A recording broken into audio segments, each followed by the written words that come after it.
হরে কৃষ্ণ। অজ্ঞানং তিমিরান্ধস্য জ্ঞানাঞ্জনশলাকয়া চক্ষুরুন্মিলিतं জ্ঞান তস্मै শ্রীগুরবে নমঃ। মুখং করোতি বাচালং পঙ্গুং লঙ্ঘয়তে গিরি যৎকৃপাতমহং বন্দে শ্রীগুরুদীনতারিণম। বাঞ্ছাকল্পতরুভ্যশ্চ কৃপা সিন্ধুভ্যেব চ পতিতানাং পাবনেভ্যো বৈষ্ণবেভ্যো নমো নমঃ।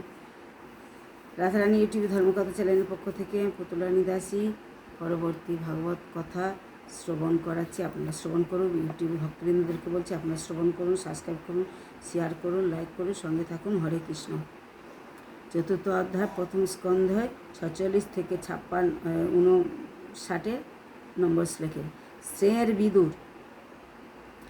সেই স্বর্গীয় যমজ নরনারায়ণ ঋষিদ্বয় তাদের দর্শন প্রাপ্তিতে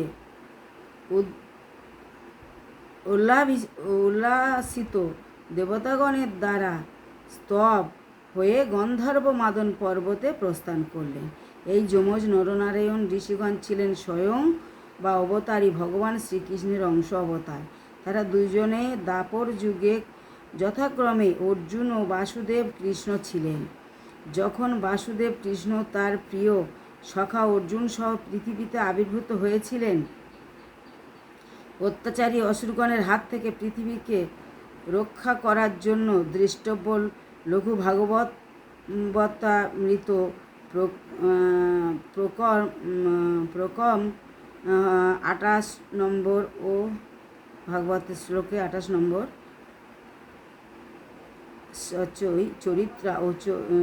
চরিত্রামৃত আদি অধ্যায় 4 নম্বর শ্লোকে অগ্নিদেবতা নিজ পত্নী সাহার গর্ভে পাবক ও পবন ও সূচি 3 পুত্র উৎপাদন করেন। এরা সকলেই অগ্নির অধিকারী বিগ্রহ ও যজ্ঞ ভাগ গ্রহণ করেন। তাদের থেকে 45 অগ্নিদেবতার উৎপত্তি এবং 45 ও তাদের পিতা। এই 45 ও তাদের পিতা ও পিতামহগণ মিলিত হয়ে 49 পবিত্র অগ্নি যাদের নামে বৈদিক যজ্ঞ অনুষ্ঠানের সময় বেদজ্ঞগণ ইষ্টিযজ্ঞ ও অগ্নিদেবতাগণের প্রসন্নতার জন্য নিবেদন করা হয়। পূর্ব পিতৃপুরুষগণের 4 প্রধান বিভাগ: অগ্নিসত্ত্ব,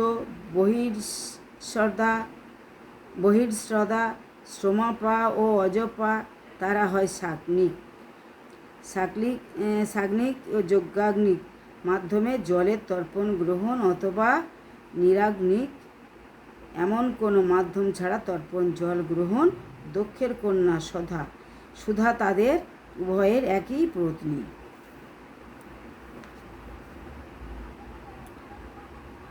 57 থেকে 63 নম্বর শ্লোকে সুধা তাদের জন্য 2টি কন্যা সন্তান ধারণ করেন, বায়ুনা ও ধরিণী। তারা উভয়েই শুধু বিদ্যার পণ্ডিত ছিলেন না, উপরন্তু তাদের দিব্য পরমার্থিক জ্ঞান ছিল। তার দ্বারা পরমার্থিক জ্ঞান দানের জন্য শিক্ষক হয়েছিলেন ভবশিব। এই পত্নী সতী যদিও তার ভবের প্রতি অনুরক্ত ছিলেন, তথাপি তার মতো যোগ্যতা সম্পন্ন পুত্র লাভ করতে পারেন নাই। যখন তার পিতা দক্ষ অনর্থক ক্রোধ বলে নিরপরাধ শিবের প্রতি শত্রু ভাবাপন্ন হন, যখন যৌনপ্রাপ্তা অবস্থায় তিনি সতী প্রকৃত পরম ভাগ্যবত বৈষ্ণব নিজ প্রতি দক্ষের উচ্চারিত নিন্দা শ্রবণ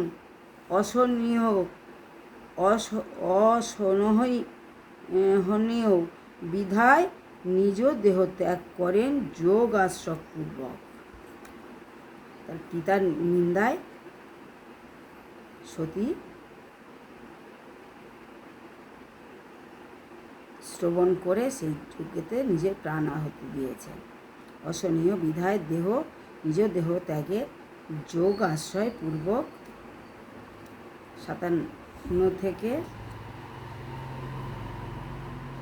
65 নম্বর শ্লোকে প্রথম অধ্যায় এই পর্যন্ত। দ্বিতীয় অধ্যায় শ্রী বিদুর বললেন, হে দক্ষ, নিজ কন্যা সতীকে এত স্নেহ করতেন। যে দক্ষ নিজ কন্যা সতীকে এত স্নেহ করতেন, তিনি তার সতীর স্বামীর শ্রী শিবের সঙ্গে যে শিব সর্বশ্রেষ্ঠ গুণের অধিকারী সংজ্ঞাকে গিয়ে তার সতীর মনে কেন এত আঘাত দিলেন? সংজ্ঞাতে গিয়ে শ্রী শিব সকলের পারমার্থিক প্রদর্শক, তার শত্রু কেহ নাই। চিরশান্ত প্রকৃতি, সদাই ভগবান বাসুদেবের ধ্যানে মগ্ন, সুতরাং সমগ্র বিশ্ব ব্রহ্মাণ্ডের পরম দেবতা। তাহলে শ্রী শিবের মতো মহামান্বিত জনের সঙ্গে কেন সংঘাতে যাবে? শ্বশুর ও জামাতার মধ্যে এমন শত্রুতা হলোই বা কেন, যার ফলস্বরূপ সতীকে দুর্লভ জীবন ত্যাগ করতে হলো? হে পূজ্যপাদ প্রভু, এ বিষয়ে আপনি আমাকে অনুগ্রহপূর্বক বলুন। এবার মৈত্র ঋষি আবার বিদুরকে বলছেন। মৈত্র বললেন, বৎস বিদুর, বহুকাল পূর্বে স্বয়ম্ভূ মন্বন্তরকালে প্রজাপতিগণ মিলিতভাবে এক বিশাল সত্র যজ্ঞের আয়োজন করেন। সেখানে সমস্ত মুখ্য ঋষিবর্গ, সঙ্গীগণ সহ স্বর্গের দেবতাগণ ও মুনি ঋষিগণ, অগ্নিদেবতাগণ সমাবেত হয়েছিলেন। সূর্যের মতো উজ্জ্বল সভাকে আলোকিত করে দক্ষ প্রজাপতিকে যজ্ঞস্থলে প্রবেশ করতে দেখে সভাস্থলে উপস্থিত পিতা ব্রহ্মা ও শিব ব্যতীত সকলে তাকে সম্মান প্রদর্শনের জন্য নিজ নিজ আসন ত্যাগ করে দণ্ডায়মান হলেন। তার দেহের উজ্জ্বলের জন্য তারা এক রকম বাধ্য হয়েছিলেন। সেই রকম করতে দক্ষ এইরূপ যজ্ঞস্থলে প্রবেশ দেখে সভাস্থলে উপস্থিত পিতা ব্রহ্মা ও শিব ব্যতীত সকলে তাকে সম্মান প্রদর্শনের জন্য নিজ নিজ আসন ত্যাগ করে দণ্ডায়মান হলেন।